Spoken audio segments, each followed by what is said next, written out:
First up right now at 5:30, the man accused of murdering his wife is in critical condition after an attempted suicide. Drone 3 was flying above the home that Fotis Dulos lives in Farmington when police arrived there this morning. Channel 3 was first to break this story shortly after noon, and here is what we know right now. When officers arrived at his home on Jefferson Crossing, Drone 3 caught an officer pointing through a window. Dulos was seen sitting in his car with obvious signs of medical distress. Officers forced their way inside and immediately started CPR. Yukon Fire for a medic and an ambulance expedited response to number 4 Jefferson Crossing. That's number 4 Jefferson Crossing. No further details are available. Farmington police say this was an attempted suicide by carbon monoxide poisoning. Shortly after, Dulos' lawyer, Norm Pattis, released a statement saying Fotis was en route to a hospital with a pulse. Typically, CPR will be performed for a period of time. If there is any type of life present, the patient would be transported to the hospital, and that's what happened today. I don't have the exact time of when they determined whether or not Mr. Dulos had any signs of life. Dulos was taken by ambulance to Yukon Health Center in Farmington. He was then taken by Lifestar helicopter to Jacobi Medical Center in the Bronx.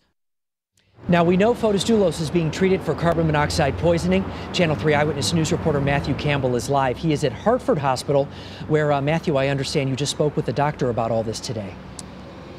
Yeah, Mark, and they're saying that this appears to be a high-level exposure to carbon monoxide, and that is why we are seeing things like that Lifestar flight. So the most important thing for survival right now is oxygen. Just get it to the lungs. But even if Dulos were to survive, he could be facing some long-term, permanent even, health consequences. The call to Fotis Dulos' Farmington mansion came at 11:54 a.m. First responders saw Dulos in a car parked in the garage, saying he attempted to take his life by carbon monoxide poisoning. This is an odorless, invisible gas, and Hartford Hospital Dr. LYNN FARRUGIA says the effects from a high-level exposure could be apparent within minutes. Initial effects would be a little bit of confusion, lightheadedness, some nausea and vomiting, a bit of chills or kind of muscle pain similar to a flu. On Eyewitness News at noon, you saw first responders performing CPR, and what you saw then was Dulos' life being saved. Police say they were able to get a faint pulse. So because it is a lack of oxygen, really, that affects the body, there are certain things that do become irreversible. Once the heart has been damaged, once the brain has been without enough oxygen for too long, there can be irreversible symptoms. By 4 this afternoon, Dulos was being flown to a hospital to be further treated for the carbon monoxide poisoning. That hospital will likely have a hyperbaric chamber. The therapy increases the amount of oxygen the blood can carry.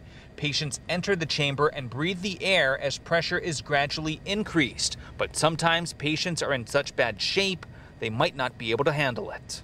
It doesn't always help in the immediate setting, and some people honestly are just too sick or unstable to actually put them in a hyperbaric chamber, because it does require quite a bit of coordination of care and pressurizing them to the increased atmospheric pressure there in the chamber.